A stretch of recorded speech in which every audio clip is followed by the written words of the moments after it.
My girlfriend's friend wants to test me. The author of the post is listed in the description. I, 30M, have been dating my girlfriend Olivia, 23F, for the last 1 year. We met at a coffee shop near my office, which I used to frequent to get my morning coffee, and she worked there as a barista. I asked her out and she said yes.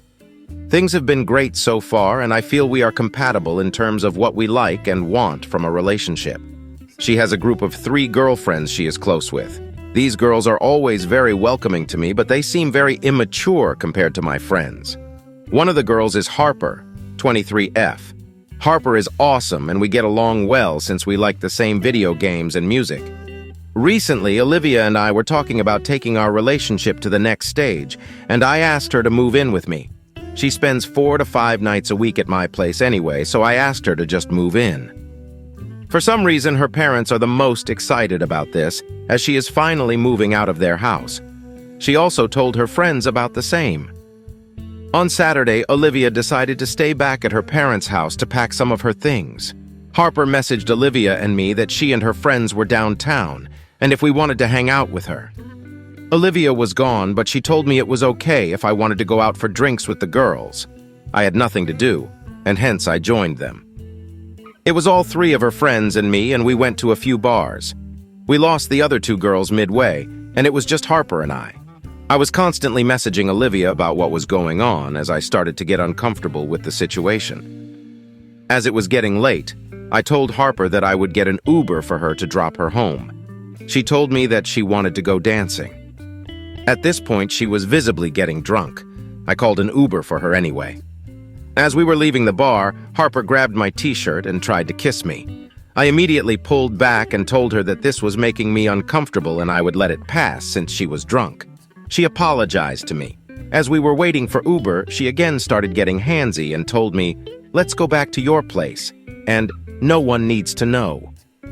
I snapped at her at this point and told her to please shut up until she got in the car. Finally, the Uber came and I got Harper to get in. She kept on apologizing to me and telling me, "Please don't tell Olivia." Finally, her Uber left and I tracked it on my phone to make sure she reached home. I asked Olivia to check with Harper's roommate if she got safely to her apartment. As I was walking home, I called Olivia and told her about what happened. Olivia was crying and I was genuinely pissed at Harper's behavior. Olivia tried to call Harper at night, but her phone was going straight to her voicemail. In the morning, Olivia came home and told me, "Hey, it's all good, it was just a test." I was angry at this point, and I asked Olivia to explain what was going on. So, Harper messaged Olivia in the morning that Olivia was really lucky and that I passed the test. I asked Olivia if she was involved in this, and she did not know that Harper was going to test me. According to Harper, she wanted to make sure that I was not a cheater before Olivia moved in with me. Hence, she wanted to see if I accept her advances. I told Olivia that Harper is full of shit because she was drunk and there is no way she was thinking straight. Moreover, when I snapped at her, she apologized and told me not to tell you anything. Harper is just trying to cover for her mistake and is giving a bullshit excuse. Olivia thinks I'm overreacting. According to her, Harper is her best friend and will never betray her. Although the test was stupid and Harper should apologize to me, she was just looking for Olivia's best interest. Also, Olivia feels nothing happened, so I should not make a big deal of it. I just feel Olivia is dumb and cannot see that her friend tried to get her boyfriend to cheat. I just feel she is too immature to understand Harper's true intentions, and it is bothering me. I told her to stay away from Harper if she wanted us to have a happy relationship. Am I the AH to tell Olivia to not believe Harper's lies? Or do you think Harper's story checks out and I am just overreacting?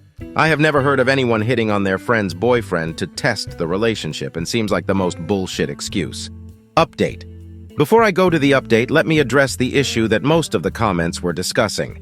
Yes, I am aware that there is a 7-year age gap between Olivia and me. It also does not help that I am a 6'4" muscular dude, and she is a 5'3" petite runner. I have dated girls my age, some girls slightly older than me and Olivia. I do not think maturity is a function of age, and I have dated girls my age who were way more childish than Olivia. Out of all my relationships, I have been the happiest in the last year with Olivia. She is not as academically gifted as I am, but she is ambitious and driven. She is a long-distance runner, runs 2, 3 marathons per year, and is finishing her fitness training certifications. I am proud of her and how she takes care of herself. The relationship just works for us. Now for the update. Harper told Olivia that she was just testing me, and Olivia initially agreed with her explanation. We discussed it, and I told her my side of the story. I told her that Harper is bad news, but it's her choice if she wants to be friends with her. Olivia was more pissed at Harper that she did not tell her about the test beforehand and had her doubts about Harper's story. I decided to drop the issue since I do not want Olivia to be broken off from her friends group because of me. Olivia just couldn't get over the incident and kept on asking me for more details every day. Finally, yesterday we had a long discussion about it. I told her that testing someone's boyfriend is a very insecure thing to do. Doing it without telling Olivia was horrible, as she did try to kiss me and physically seduce me into coming to our apartment. My point was, if my friend ever tried to kiss Olivia and ask her to cheat on me, I would immediately drop that friend, if not do something worse. She understood that, but kept on repeating, what if Harper was just acting convincingly and did something stupid but not evil? She told me that although Harper is very promiscuous, she would never try to steal someone's boyfriend. She also told me that Harper has a type of guy who she dates, and I am not the type of guy she would date. I don't want to admit it, but that did hurt my ego. Olivia just kept on repeating that we would never really know what Harper was thinking that night. She may be trying to test me, but got drunk and went too far. I told Olivia that maybe she should test Harper and see what was really in her mind. Olivia was confused but went with what I was saying. I told Olivia to message Harper that she was going to visit her parents' place over the weekend and ask her to meet for brunch on Sunday. Harper replied and said it sounded great, and they decided a place to meet. After an hour, Olivia and I messaged Harper from my Snapchat with just a blank image and said, "Thinking about you?"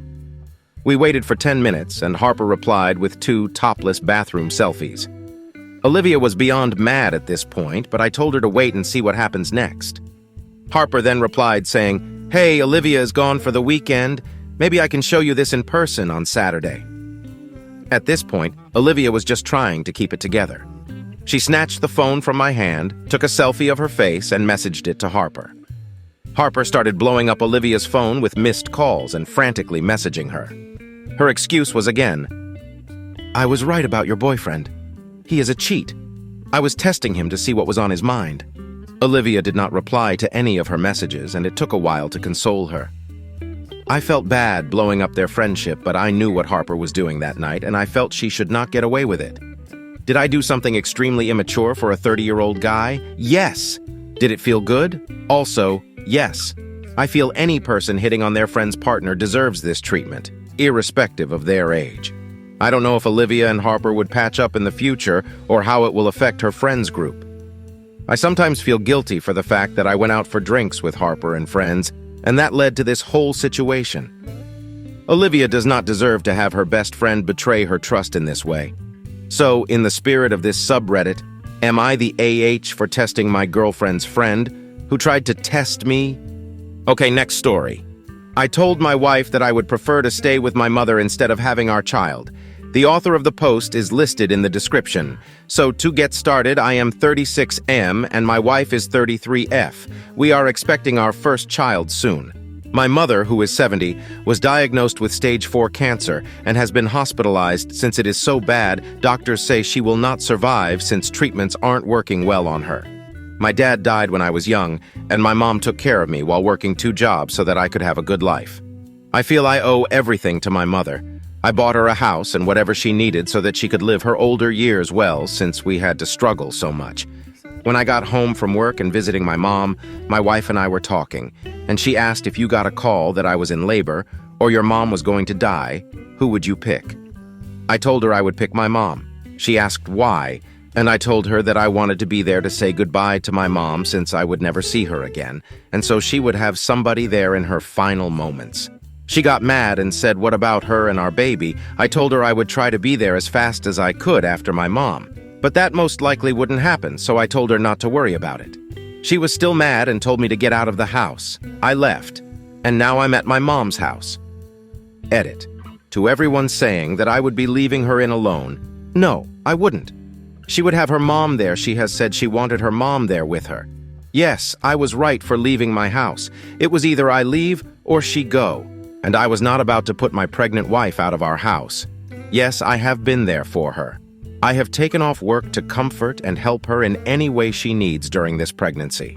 Edit 2. I keep getting the same question about why did I leave my house. Even though I may own the house, it was late, and I didn't want my pregnant wife out late at night, but she told me to leave, so I knew it was either me or her. 2. My mother is in the hospital. She is not at her house. 3. I thought a lot about what a lot of you said about how I should put her first, but she doesn't put me first at all. She chooses her sisters over me all the time. 4. I do not make her feel second. I've put my wife first, especially in emergencies, and I have tried me best to comfort her. I have gone home, and I'm thinking I don't need to apologize to y'all. I really don't know. Thanks to everyone who's commented. Relevant comments before update. Commenter: you got kicked out of your house for getting a hypothetical question wrong. On face value, you NTA. But what is likely happening is your wife isn't feeling the support and love she really wants and needs right now. Is she a super needy, controlling woman? Or simply feeling a tad neglected, hormonal? I think you need to consider the why she asked the question and address that. That's the problem. The hypothetical question and hurt reaction is simply how it plays out. Get out of your mom's house and go fix this. Leaving her home alone isn't going to help. Sleep out front if you need to. Bring lots of apologies, too. You were not kicked out for a bad answer here. There is a feeling of loss and something missing that your wife isn't feeling and needs to as soon as possible. Figure that out and go give it to her. And give her another version of it every day for the rest of your life. Go find out what part of love your wife doesn't think she has. Don't become a YTA and sleep at mom's house. My answer: no, she's not a needy, controlling woman. I never thought about that, but I did plan to go home and apologize today and ask her some questions about it. Commenter: info: have you missed important appointments or not helping out around your own house as much, making your wife feeling like she is alone for her to ask questions like that? My answer: no. I have been to all but one, and that's because she forgot to tell me about it.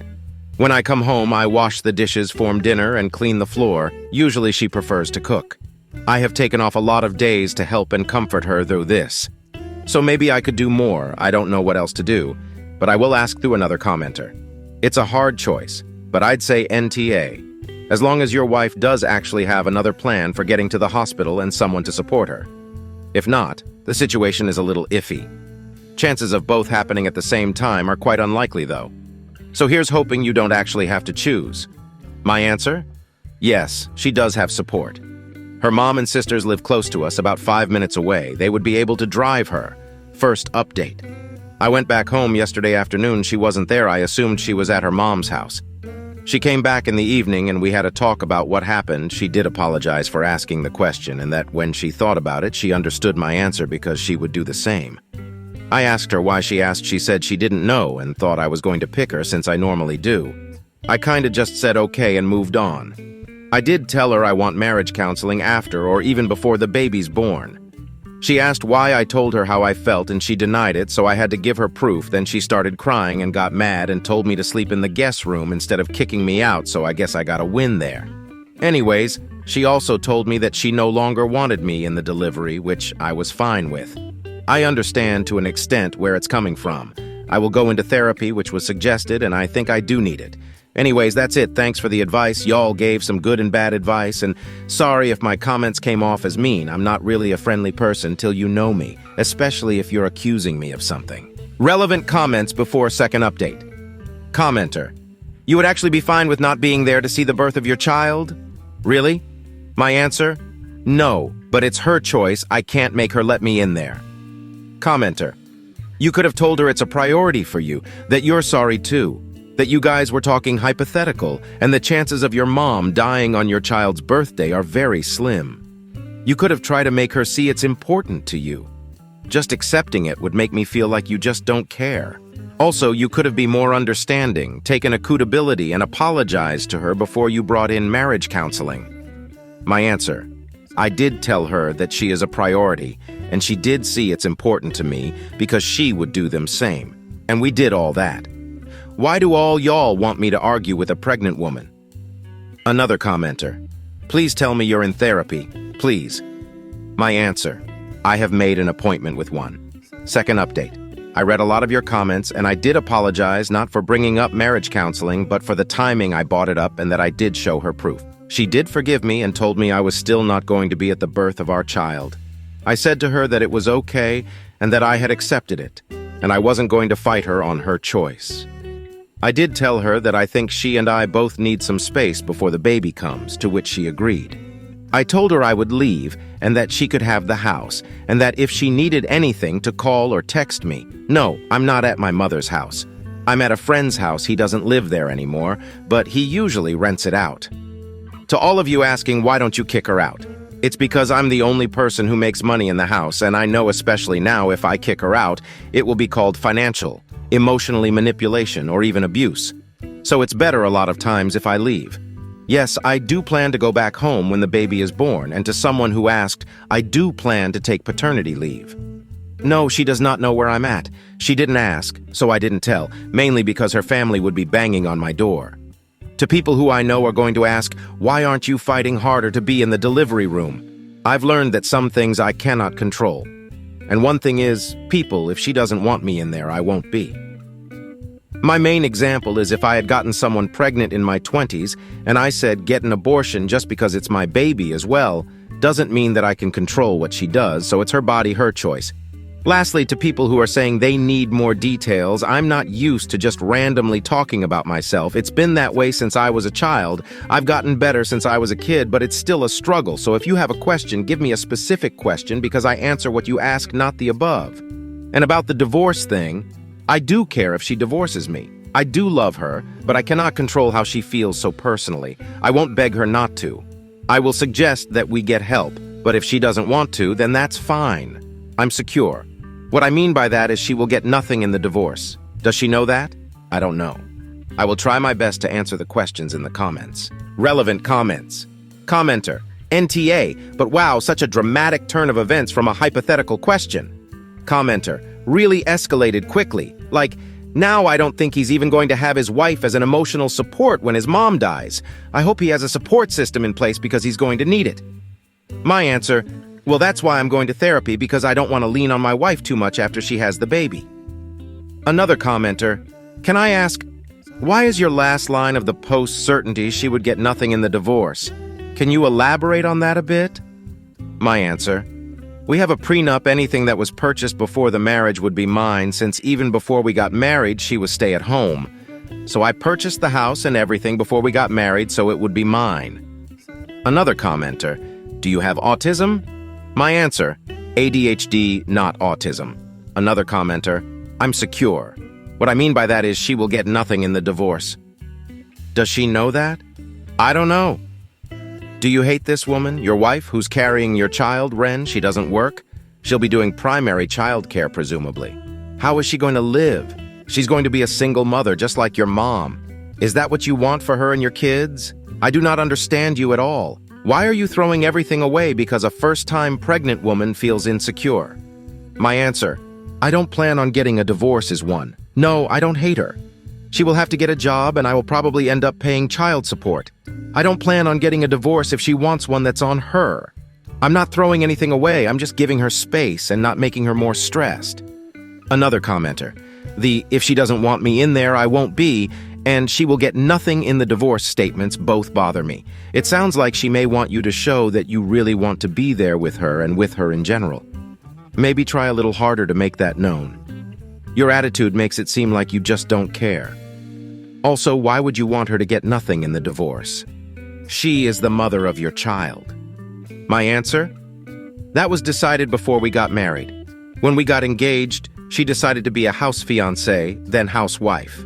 So for me, I wanted to protect myself if she ever checked I've heard too many stories. My attitude around her, I try to show I care, but maybe she doesn't see it that way. I don't know how she sees it. Yes, I know that she is the mother of my child. Final update. Hello, people, I have good and bad news. So I will start with the good news. My wife had the baby on January 26th. It's a girl, and I love her so much I wanted to name her after my mother, but we found a compromise, and her middle name is my mother's name.